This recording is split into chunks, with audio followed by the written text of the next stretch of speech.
अच्छा जी, we have here, आपका नाम? सादिया आता है। और आप क्या करती हैं? Actually, I'm a painter and designer and as well as sculptor. अच्छा, माशाल्लाह। So my topic is sex selective abortions because हमारे इंटीरियर में ये चीज़ बहुत ज़्यादा होती है, स्पेशली सिर्फ इंटीरियर में नहीं, बड़े शहरों में भी होती है। जो छोटे छोटे क्लिनिक होते हैं, दो के हमारे मुल्क में ये चीज़ इलीगल है, जो सेक्स सेलेक्टिव अबॉर्शन होता है, जिसमें गर्ल फीटसेस को अबॉर्ट कर दिया जाता है, एक सोची समझी डोमिनेशन होती है। तो वो दो के बड़े उस पर तो हॉस्पिटल्स और उसमें इलीगल है ये चीज़। लेकिन अभी भी बहुत सारे ऐसे छोटे छोटे क्लिनिक्स हैं जो ये सब चीज़ करते हैं, और स्पेशली हमारे इंटीरियर और सिंध साइड पे तो बहुत ज़्यादा ये होता है, क्योंकि वहाँ पर इतना कॉन्सेप्ट नहीं है हॉस्पिटल्स का और क्लिनिक्स का। तो वो मिडवाइफ्स, दाइयाँ जिनको बोलते हैं, तो जब उनको ये पता चलता है कि अच्छा जो बच्चा हो रहा है वो गर्ल है, तो वो अबॉर्ट कर देते हैं। क्योंकि आई थॉट कि ये ज़्यादा दूसरी कंट्रीज़, नेबरिंग कंट्रीज़ में थी ये चीज़। ये बहुत ज़्यादा हमारे जो साउथ एशिया और वेस्ट एशिया जितना है, हमारा इंडिया है, पाकिस्तान है, और चाइना में भी इवन ये चीज़ बहुत ज़्यादा है। अच्छा। तो मेरा काम उस चीज़ के ऊपर है कि they are only the child, they are not a choice.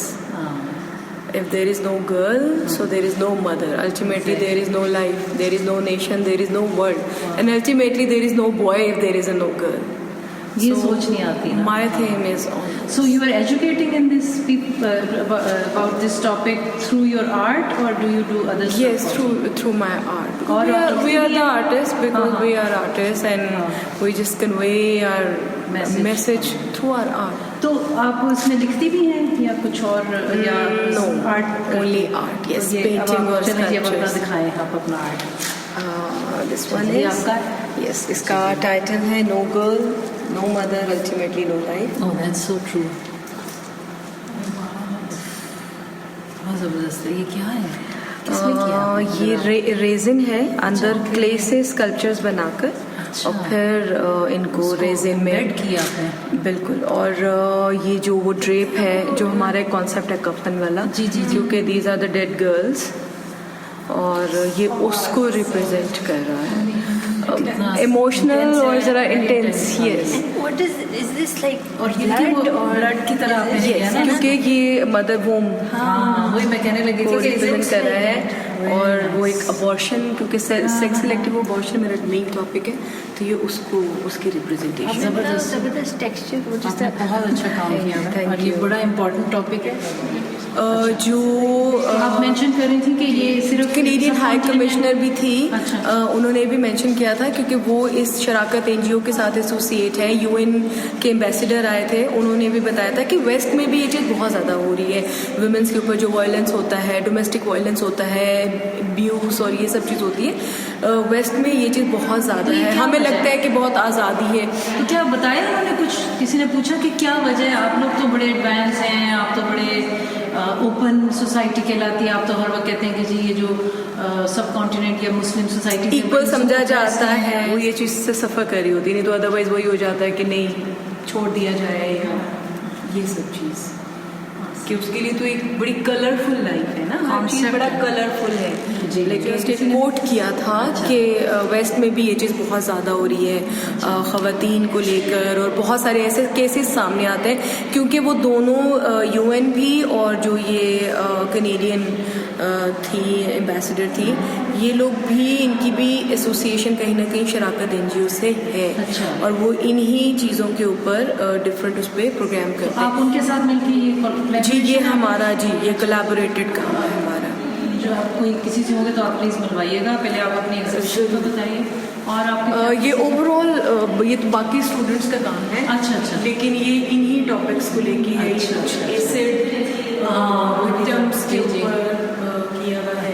ये कुछ एब्स्ट्रैक्शन है जिसमें सारे वो टॉपिक जो उनसे हैं वो ख़वातीन से रिलेटेड सब हुई है। और ये स्टूडेंट्स हैं, आप कह रही हैं? स्टूडेंट्स जी, ये सब किस स्टेज एज के स्टूडेंट्स हैं? ये तो आई गेस कि क्योंकि हमारा तो ग्रुप शो था, मैं पर्सनली बहुत लोगों को नहीं जानती। ये आई गेस के एनसीए के टीचर हैं। अच्छा अच्छा अच्छा। मैं फिर इसकी क्लिप्स भी ले लूँगी। तो आप बेसिकली स्कल्पचरिंग, अच्छा ये आपका है। अच्छा जी, ये है जी सादिया आतिफ का।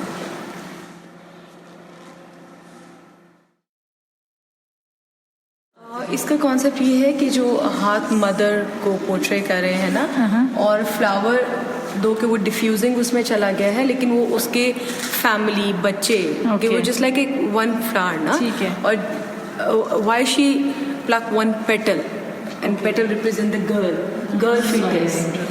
So it bleed out, it hurts women also, because हमारे यहाँ उसको ये चॉइस नहीं दी जाती है कि उसको पैदा करना है या नहीं करना, वो इन लॉज के ऊपर होता है, मियाँ पे होता है, सो कॉल्ड रिलेटिव्स के ऊपर होता है.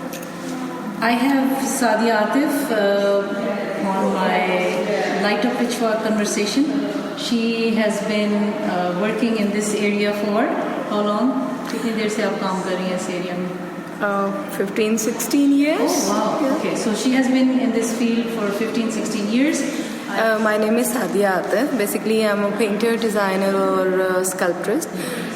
My page is named Rangraze. Rangraze, अच्छा. Yes. Rangraze.com or like Rangraze? Rangraze. Rangraze. Yeah, okay. it's on a Facebook page. Facebook page? Okay. Yes. So say it, please. हाँ जी. अच्छा ये just ये तो umbilical cord भी नजर आ रहा है. अच्छा save a girl child. क्या है? It's a child, not a choice. Means these are two fetuses, and you don't know whether these times it's a boy or a girl. So you can't choose. You तो want boy or so हाँ तो concept इसके further भी जाता है. Further concept यही है कि ये तो बच्चे हैं ना, ये आपके लिए कोई चॉइस नहीं है. हाँ. कि क्यों अगर आपको ये पता चला कि ये गर्ल है तो उसको क्यों टर्मिनेट करना, उसको क्यों प्रेगनेंसी को टर्मिनेट करना या अबॉर्ट करना. कि जब वो इस स्टेज पर होते हैं, जब तक नहीं पता होता जेंडर क्या है, तो वो बच्चे हैं. 9 मंथ तक भी अगर आपको जेंडर नहीं पता, वो बच्चे हैं. लेकिन अगर वो पता चल जाए तो फिर वो नहीं चाहिए ना. मदर के लिए तो 9 मंथ, उसके लिए वो उसका बच्चे हैं. एक ही चीज़ है जो कि अल्लाह ने भी एग्जैक्टली. तो हमारे मुल्क में 2 के इलीगल है. आप जेंडर नहीं मालूम कर सकते अल्ट्रासाउंड से उससे. बट स्टिल गवर्नमेंट लेवल के ऊपर भी, गवर्नमेंट के हॉस्पिटल्स में भी ये सब चीज़ होती है.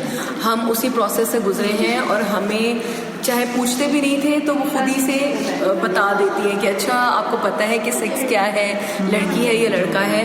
और प्राइवेट क्लिनिक्स में तो कोई हाल ही नहीं है ना. वो तो आप जब प्राइवेट जो अल्ट्रासाउंड्स वगैरह हो रहे हैं उसमें आराम से पता चल जाता है कि जेंडर क्या है. और फिर ये चीज़ फिर ईजी हो जाती है उन लोगों को टू डिसाइड के स्टार्टिंग में कि उसको अबॉर्ट कर दें या नहीं. Want to know. बट जो क्लिनिक में आप जाते हैं प्राइवेटली, बड़ी बड़ी, भले वो जो डॉक्टर्स गवर्नमेंट हॉस्पिटल्स की होती हैं, बट जब आप उनको प्राइवेटली दिखाते हैं, हॉस्पिटल में वो नहीं बताती हैं. आप पूछो भी तो नहीं बताती है. लेकिन जैसे भले आप विलिंग नहीं भी हो ना पूछने में, वो आपको क्लिनिक में पूछते हैं अच्छा आपको जेंडर का पता चल गया, do you want to know is it a girl और बॉय. और अगर उनको ये होता है अच्छा आपके पहले बच्चे हैं, अगर वो गर्ल है और फिर बॉय होना है, तो वो बड़ी खुशी खुशी खुद डिस्क्लोज कर देती है, oh it's an a boy.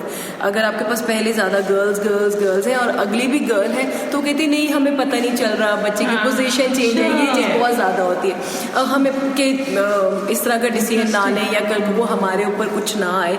लेकिन जो छोटे छोटे लेबॉर्ट्रीज हैं, वो आराम से आप जेंडर मालूम कर सकते हैं. 2 के हमारे मुल्क में ये चीज़ इलीगल है, बट इसके ऊपर कोई चेक एंड बैलेंस नहीं है कि उन छोटे छोटे जो लेबॉर्ट्रीज हैं उनको भी बैन किया जाए कि आप जेंडर नहीं बता सकते. रिपोर्ट्स निकलती हैं क्योंकि वो सब डाटा जाता है. तो आप इसके बारे में दूसरे लेवल पे भी कोई तहरीक चलाती हैं या शामिल होती हैं, क्या करती हैं? नहीं, मेरा ये अभी क्योंकि ये इनका ये टॉपिक था तो इसलिए मैंने ये किया. लेकिन ये शराकत जो फाउंडेशन है इनका ये एक था, तो उसमें फिर मैंने काम किया था.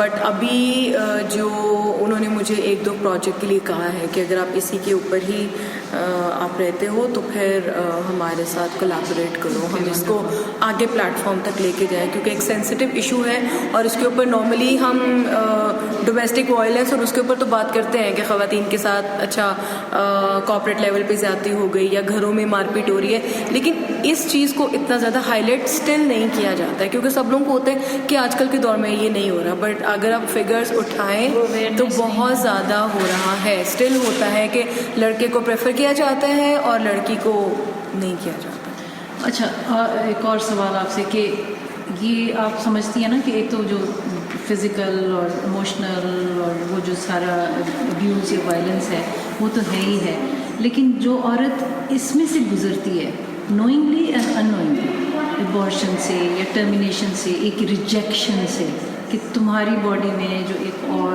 एक ह्यूमन बीइंग है, Exactly. जो हम एक्सेप्ट नहीं बीइंग अ वुमेन, उसी को कहा जाता है कि आप खुद औरत हो लेकिन एक औरत को पैदा नहीं कर, एक गर्ल को पैदा नहीं कर सकती। हाँ। और अनफॉर्चुनेटली इस चीज़ में दो कि हमारी अवेयरनेस तो दोनों के लिए है, मर्द हो या औरत हो, लेकिन बहुत ज़्यादा फिगर्स ये बताते हैं अनफॉर्चुनेटली कि इस चीज़ में औरत ही औरत को ज़्यादा, चाहे वो सास की सूरत में हो, चाहे वो कोई भी इन लॉज में या रिलेटिव्स में, ख़वातीन इस चीज़ को ज़्यादा भला क्यों प्रेशर करती हैं। क्यों? आई डोंट नो कि उनको जब वो खुद, हालांकि वो ख़वातीन है, शायद वो खुद अपनी इस सिचुएशन से गुजरी हों और उनको ये होता है कि उनके बेटे के लिए जी कोई वारिस, उनको ये पता नहीं होता कि एक औरत ने फैमिली को आगे बढ़ाना है, एक लड़का सिर्फ फैमिली पैदा नहीं कर सकता। अगर ये चीज़ होती तो मर्द खुद बच्चे पैदा कर लेते ना, औरत की ज़रूरत ही नहीं होती। लेकिन उनको ये होता है कि अगर लड़का होगा तो वो हमारी फैमिली को लेके आगे बढ़ेगा, एक औरत होगी तो वो हमारे ऊपर बोझ है। हालांकि उस औरत ने आगे की फैमिली को बढ़ाना है, लड़के ने आगे की फैमिली को नहीं बढ़ाना। औरत होगी तो फैमिली बढ़ेगी, नहीं तो वो जो एक गे सारी दुनिया वो वाली सिचुएशन में चली जाए। तो मेरा मेन वही है कि अगर गर्ल नहीं है तो कुछ भी नहीं है, विमेन नहीं है, तो विमेन नहीं है तो प्रोक्रिएशन ही नहीं है ना। प्रोक्रिएशन क्या है? एग्जैक्टली। और वो मतलब हाँ, ये तो ये जाहिलियत है। मतलब ये तो चाहे बीइंग अ मुस्लिम आप बात करो या आप क्रिश्चियन है, जो एडम एंड ईव का है वो पूरी दुनिया मानती है और वो सबको पता है कि वो तख्लीक के लिए ही वो दोनों पर्सनालिटीज आई थी इस दुनिया में। अगर उस चीज़ को ही स्टॉप कर दिया जाए, अगर यही सोचा जाता कि सब लड़के ही पैदा होने हैं तो फिर ये इतनी दुनिया नहीं बनती। फिर जिसने तख्लीक किया वो उसको पता था ना, फिर वही कर देता ना, फिर हमें क्या मसला। तो इतनी दुनिया भी नहीं होती ना, इतनी दुनिया इसी वजह से है कि दोनों हैं। और आजकल इतनी ज़्यादा तरक्की हो गई है कि अब तो ख़वातीन को हर उसमें आगे लिया जाता है, उनको अच्छे रिव्यूज़ मिलते हैं और वो कोई ऐसी फील्ड अब मेरा नहीं ख्याल में रह गई है जिसमें ख़वातीन नहीं हैं और वो मर्दों से ज़्यादा डिवोटेड होती हैं और मर्दों से ज़्यादा अच्छे उसमें उस तरीके उसको करती हैं, चाहे वो फैमिली को चलाना, एग्जैक्टली, कि चाहे वो फैमिली को चलाती हूँ या जिस तरह भी हूँ। अब अगर मैं पर्सनली इस चीज़ को खुद से रिलेट करूँ तो हम लोग 5 हैं। अच्छा। और मेरा एक भाई है। अच्छा। और उस एक भाई, वो सबसे छोटा है और उस एक भाई की वजह से हम लोग 5 बहनें हैं। दो कि मेरी mother suffers a lot, but जब तक भाई नहीं हुआ उसको स्टॉप नहीं किया गया। चाहे ये काफ़ी कॉमन स्टोरी है, ये कॉमन है। सो दैट्स वाई मैं कहीं ना कहीं फिर इस चीज़ से अपने आप से रिलेट करती हूँ। दो कि अब हम सब भले हम लड़कियाँ हैं और हम आगे की फैमिलीज को चला रही हैं, हम माशाल्लाह सब शायद अपने भाई से ज़्यादा पढ़ी हैं और मेरे अलावा मेरी बाकी सिस्टर्स डॉक्टर्स हैं और वो माशाल्लाह इतना अच्छा अपना घर भी चलाती हैं, अपनी चाहे सोशल लाइफ हो चाहे अपनी ऑफिस लाइफ हो, उनको मैनेज करती हैं। मैं भी अगर ये चीज़ सोच ली जाती कि लड़की क्यों, तो मैं यहाँ पर खड़ी नहीं होती, मैं इस चीज़ को रिप्रेजेंट नहीं कर रही होती कि मैं यहाँ पर हूँ तो मैं इस चीज़ पे आवाज़ उठा सकती हूँ। शायद मेरा भाई इतना कामयाब नहीं है, उसने शायद इतनी एजुकेशन नहीं ली जितनी हम लोगों को अपॉर्चुनिटी मिली, इसलिए कि मेरी फैमिली ने वो सो कॉल्ड लोगों की नहीं सुनी और मेरे पेरेंट्स ने हमें ओन किया और अच्छी एजुकेशन दिलाई और इस मुकाम तक पहुंचाया कि आज हम इस चीज़ को लोगों के सामने पॉजिटिव वे में लेके जा रहे हैं कि हम यहाँ पर हैं और हम अपनी फैमिली भी चला रहे हैं, हम अर्न भी कर रहे हैं। टिपिकल ये नहीं है कि भाई अगर सिर्फ मर्द है वही घर में अर्निंग करेगा, वही सब कुछ करेगा। जो डॉक्टर्स हैं मेरी बहनें वो भी कमा रही हैं, साथ देते हैं और लकीली हमें फैमिली इतनी अच्छी मिली है। शायद बहुत सारे लोग इतने लकी नहीं हैं। Thank you so much. मेरे साथ हैं जी सादिया आतिफ, और ये आर्टिस्ट भी हैं, स्कल्पचरिस्ट भी हैं, और क्या हैं, डिज़ाइनर एंड और आप ये काम बहुत ही ज़रूरी काम है कि लोगों को अवेयरनेस दिलवाना इस कॉन्सेप्ट, इस टॉपिक के बारे में, जो कि है gender based sex selective abortion. Sex selective abortion. और हमारे यहाँ ये हम समझते हैं कि नहीं है, लेकिन है। इसका ये मतलब नहीं कि हम इसका कुछ कर नहीं सकते। और सादिया आतिफ एक बहुत ही खूबसूरत इंसान है जो इस काम को लेके चल रही हैं आगे, और उम्मीद है कि और भी हम शामिल होंगे इनकी इस जिहाद, इस जद्दोजहद में, ताकि हम इस ये जो एक नासूर सी एक चीज़ है माशरे की, या एक जिसको कहते हैं जहलियत है, इसको ख़त्म कर सकें। Thank you for being on light of पिछवा। Thank you so much. शुक्रिया अगेन, शुक्रिया बहुत आपका सादिया आतिफ। बहुत शुक्रिया। और हम फिर आपसे और भी काम बात करेंगे आपके और काम की। Thank you.